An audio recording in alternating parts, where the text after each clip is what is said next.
Hi friends, welcome to my channel. School lunch box ரெசிப்பியில் என் பொண்ணு எல்கேஜி யூகேஜி ஃபர்ஸ்ட் ஸ்டாண்டர்டில் ரொம்ப விரும்பி சாப்பிட்டு அந்த லஞ்ச் பேக்கை தான் நம்ம பார்த்துட்ருக்கோம். வாங்க வீடியோக்குள்ளே போகலாம். என்ன மாதிரி இன்றைக்கி என்ன லஞ்சு நம்ம செய்ய போகிறோம் அப்படிங்கிறத பார்க்கலாம். இப்போ வந்து நான் தக்காளி வெங்காயத்தை கழுவிட்டு நல்லா கட் பண்ணி எடுத்து வச்சுக்க போகிறேன். இன்றைக்கி ஸ்கூல் லஞ்ச் பாக்ஸ் ரெசிபி ரொம்ப கலர்ஃபுல்லாக இருக்கும். என் பொண்ணு ரொம்ப விரும்பி சாப்பிட்ட ஒரு இதை திருப்பி நான் வந்து ரீகால் பண்ணி அவளுக்கு கொடுத்துருக்கேன். அவளுக்கு ரொம்ப காலையிலே அது சாப்பிட்டுட்டா அவ்வளோ டேஸ்ட்டாக இருந்துச்சுமா அப்படின்னு சொன்னால் கண்டிப்பாக ட்ரை பண்ணுங்கள். ஒரு சின்ன மிக்ஸி ஜார் எடுத்துக்கோங்க. அதில் கொத்தமல்லி ஒரு கைப்பிடி, புதினா ஒரு கைப்பிடி போட்டு கொஞ்சம் தண்ணி ஊற்றி நல்லா மையாக அரைச்சி எடுத்துக்கோங்க.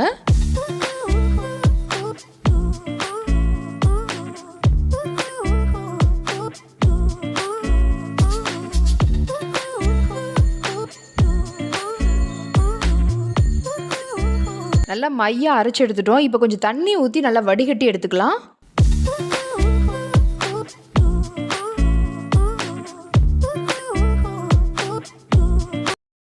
2 கப் அளவுக்கு நான் கோதுமை மாவு எடுத்துக்கிறேன். கொஞ்சம் கூட தண்ணி ஊற்றக்கூடாது. நம்ம வடிகட்டி வச்சுருந்தோம்ல அந்த கொத்தமல்லி புதினா சாறு, அதை ஊற்றியே நல்லா பிசையணும். கொஞ்சம் உப்பு சேர்த்துக்கோங்க. சேர்த்துட்டு நல்லா பிசைஞ்சு எடுத்துக்கலாம். நல்லா க்ரீன் கலரில் வரும். டேஸ்ட்டு வந்து அந்த கொத்தமல்லி புதினாவோட ஃப்ளேவருக்கு வந்து லைட்டாக தெரியும். செம்ம டேஸ்ட்டாக இருக்கும். வெறும் கலர்ஃபுல்லாக இருக்கிறனால குழந்தைங்களுக்கு ரொம்ப பிடிக்கும். கொஞ்சம் கொஞ்சமாக அதை தண்ணியை விட்டு அப்படியே நல்லா பிசைஞ்சு எடுத்துக்கலாம். நல்லா சாஃப்டாக வந்துடும். நல்லா பிணைஞ்சு எடுத்துக்கோங்க.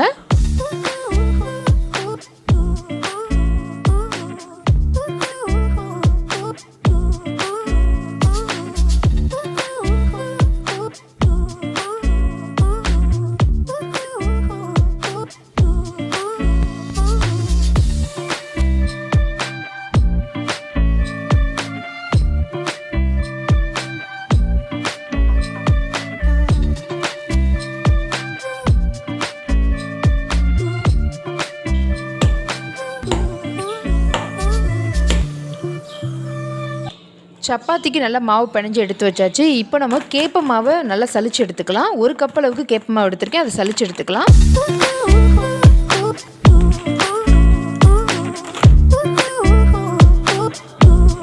சலிச்சு வச்சுருக்க கேப்ப மாவில் கொஞ்சம் உப்பு சேர்த்துட்டு தண்ணியை தெளித்து லைட்டாக அந்த தட்டில் வச்சு லைட்டாக அப்படி தேய்ச்சி அப்படியே இது பண்ணுங்கள். அப்போ தான் வந்து அப்படியே கட்டியாக ஆகாமல் இருக்கும். புட்டும் நல்லா சாஃப்டாக நல்லா மணல் மாதிரி உதிரியாக வரும்.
மாவு கரெக்டான பதத்தில் செஞ்சுருக்கோமா அப்படின்னு பார்க்குறதுக்கு அந்த இதை எடுத்து நல்லா அப்படி பிடிச்சி பாருங்கள். கையில் பிடிச்சானா அப்படியே பிடிக்கணும். உதிர்ந்தால் நல்லா உதிர்ந்துடணும். அதுதான் கரெக்டான பதம். இப்போ நம்ம சப்பாத்திக்கு தேவையான மாவும் புட்டுக்கு தேவையான மாவும் எல்லாம் ரெடி பண்ணி வச்சுட்டோம். இப்போ நம்ம சப்பாத்தியை போட்டு எடுத்துக்கலாம்.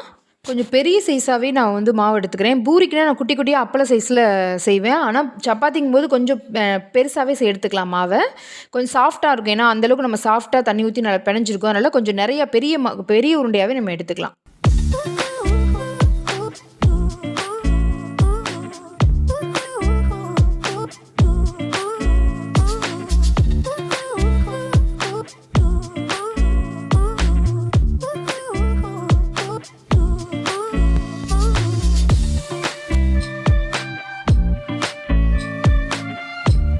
உருட்டி வச்சிருக்க மாவை நல்லா சப்பாத்தி மாதிரி நல்லா தேய்ச்சி எடுத்துக்கலாம். இந்த சப்பாத்தி மாவை நம்ம வந்து பிணைஞ்சிட்டு கொஞ்சம் நேரம் ஊற வைக்கணுமா அப்படிலாம் வேணாம். உடனே நம்ம சப்பாத்தியை நம்ம போட்டு எடுத்துக்கலாம்.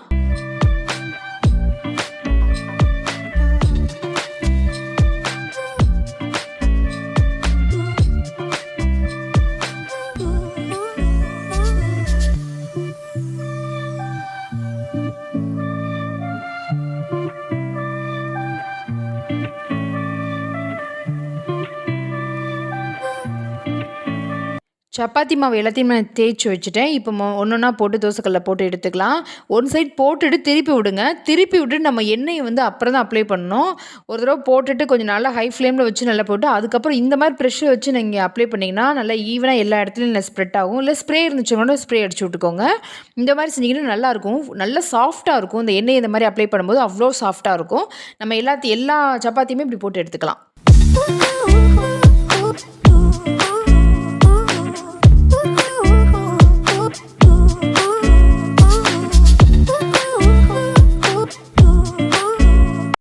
சப்பாத்தி எல்லாத்தையும் நம்ம ரெடி பண்ணி வச்சுட்டோம். இப்போ நம்ம புட்டுக்கு தேவையானது ரெடி பண்ணிக்கலாம். நம்ம அந்த கொட்டாச்சி இருக்குல்ல, அதில் வந்து கொஞ்சம் மேலாப்பில் வந்து தேங்காய் போட்டுக்கலாம். அதுக்கப்புறம் மாவு, அதுக்கப்புறம் தேங்காய் போட்டு அப்படியே இட்லி சட்டியில் வச்சு அப்படியே வேக வைக்கலாம்.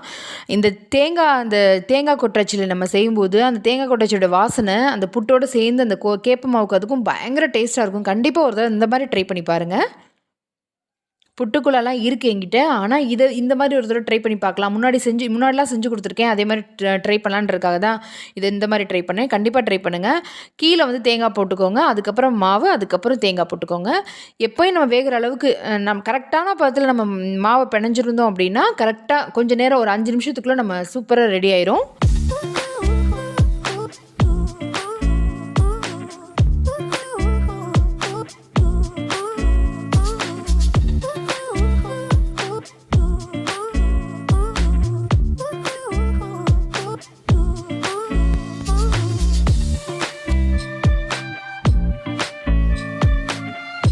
கொட்டாச்சியில் ரெடி பண்ணி வச்சுருக்க அந்த மாவு வந்து இட்லி சட்டியில் போட்டு நம்ம அப்படியே வேக வச்சுக்கலாம். ஒரு 5 நிமிஷத்துக்குள்ளே நம்ம சூப்பராக ரெடி ஆயிரும்.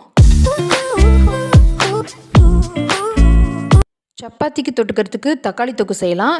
ஒரு பாத்திரத்தில் கொஞ்சம் எண்ணெய் ஊற்றி கடுகு உளுந்தம் பருப்பு போட்டுக்கலாம். கடுகு உளுந்தம் பருப்பு நல்லா பொரியணும். நல்லா பொரிஞ்சிருந்ததுக்கப்புறம் நீளமாக கட் பண்ணி வச்சுருக்க வெங்காயத்தை சேர்த்துக்கலாம். கண்டிப்பாக வெங்காயம் நீளமாக தான் கட் பண்ணியிருக்கணும். பச்சை மிளகா கருவேப்பிலை போட்டு நல்லா வதக்கிக்கலாம். தக்காளி வந்து வெங்காயத்தோட கொஞ்சம் கம்மியாக இருக்கிற மாதிரி பார்த்துக்கோங்க. நல்லா போட்டு வதக்கி தேவையான அளவு உப்பு போட்டுட்டு 2 ஸ்பூன் அளவுக்கு தனி மிளகாய் தூள் சேர்த்துக்கலாம். சேர்த்துட்டு நல்லா மசிச்சு விடுங்க. கொஞ்சம் கூட தண்ணி சேர்க்கக்கூடாது. 4 வெங்காயம் எடுக்கிறீங்கன்னா 3 தக்காளி அந்த மாதிரி எடுத்துக்கோங்க. தக்காளி நல்லா மசிஞ்சு வேகணும். அப்போ டேஸ்ட் நல்லா இருக்கும். தக்காளியில் உள்ள அந்த தண்ணியே போதும். கொஞ்சம் கூட தண்ணி சேர்க்காதீங்க. இது பூரியை விட சப்பாத்திக்கு தான் சூப்பராக இருக்கும். கண்டிப்பாக ட்ரை பண்ணுங்க. நல்லா எண்ணெய் நல்லா பிரிஞ்சு வந்ததுக்கப்புறம் அடுப்பு அணைச்சிடலாம். நம்ம வேக வச்சுருந்த அந்த புட்டும் சூப்பராக ரெடி ஆயிடுச்சு. செம்மையாக இருந்துச்சு டேஸ்ட்டு. அந்த கொட்டாச்சியில் வேக வைக்கும்போது இன்னும் அதிகமான ஒரு டேஸ்ட்டாக இருந்தது. கண்டிப்பாக இதே மாதிரி ஒரு தடவை ட்ரை பண்ணி பாருங்கள். இப்போ நம்ம லஞ்ச் பேக் பண்ணிடலாம். சப்பாத்தி நல்லா நாளாக அப்படி மடித்து அப்படியே வச்சுருக்கேன். அவ்வளோ சாஃப்டாக நம்ம அப்படி பிக்கும்போது அவ்வளோ சாஃப்டாக இருந்துச்சு. கண்டிப்பாக குழந்தைங்களுக்கு ரொம்ப பிடிக்கும். கண்டிப்பாக ட்ரை பண்ணி பாருங்கள். சப்பாத்தி வேணுங்கிற அளவுக்கு சப்பாத்தி வச்சுட்டு நம்ம அந்த தக்காளி தொக்கு வச்சிடலாம்.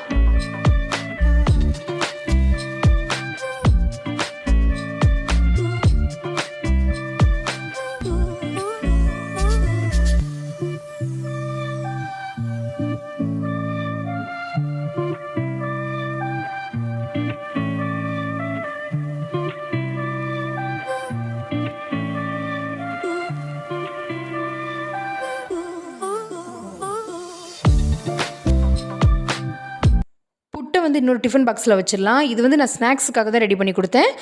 புட்டை டிஃபன் பாக்ஸில் வச்சுட்டு அதுக்கு மேலே அப்படியே வெள்ளத்தை போட்டுடலாம். வெள்ளத்தை போட்டு நான் மிக்ஸ் பண்ணல, நீர்த்து போயிடும். அதனால் இன்றைக்கி வந்து புட்டு, அதுக்கப்புறம் சப்பாத்தி, அதுக்கப்புறம் தக்காளி தொக்கு செம்மையாக இருந்துச்சு. கண்டிப்பாக குழந்தைங்களுக்கு ரொம்ப ரொம்ப பிடிச்ச ஒரு லஞ்சு. கண்டிப்பாக ட்ரை பண்ணுங்கள். சப்பாத்தி பார்த்தோன்னா அது க்ரீன் கலர் இருக்கிறத பார்த்தோன்னா எனக்கு காலையில் டிஃபனுக்கே இது வேணும் அப்படின்னு சொல்லிட்டு அதனால் நான் வச்சு கொடுத்துட்டேன். நான் வந்து வேலை பார்க்கும்போதே பாத்திரம்லாம் கழுவி போட்டதுனால அவள் சாப்பிட்ட தட்டு, அதுக்கப்புறம் சப்பாத்தி மாவு பனைஞ்சோல அதை ஊற வச்சுருந்தேன். அது மட்டும் தான் இருக்குது. அதுக்கப்புறம் தக்காளி தொக்கு வச்சுருந்தேன். அந்த இது இருக்குது. மற்றபடி எந்த ஒரு பாத்திரமும் கிடையாது. இன்னும் கொஞ்சம் 2 பேர் மட்டும் என்ன சாப்பிடணும். நான் காலையில் சாப்பிட மாட்டேன். 2 பேர் மட்டும் சாப்பிடணும். அவங்களுக்கு இட்லியும் தோசையும் மட்டும் ஊற்றணும். அப்புறம் தேங்காய் சட்னிக்கு நான் அரைச்சி வச்சுருக்கேன். எங்களுடைய கால் டிஃபன் இவ்வளோ தான். என் பொண்ணுக்கு எல்லாருக்கும் சேர்ந்து வேலையெல்லாம் முடிஞ்சிருச்சு. 9 மணிக்குள்ளே வேலை முடிஞ்சிருச்சு. இன்றைக்கி செஞ்ச ஸ்கூல் லஞ்ச் பாக்ஸ் ரெசிபி உங்களுக்கு ரொம்ப ரொம்ப பிடிச்சிருக்குன்னு நினைக்கிறேன். நாளைக்கு வேற ஒரு லஞ்ச் பாக்ஸோடு பார்க்கலாம். தேங்க்யூ ஃபார் வாட்சிங்.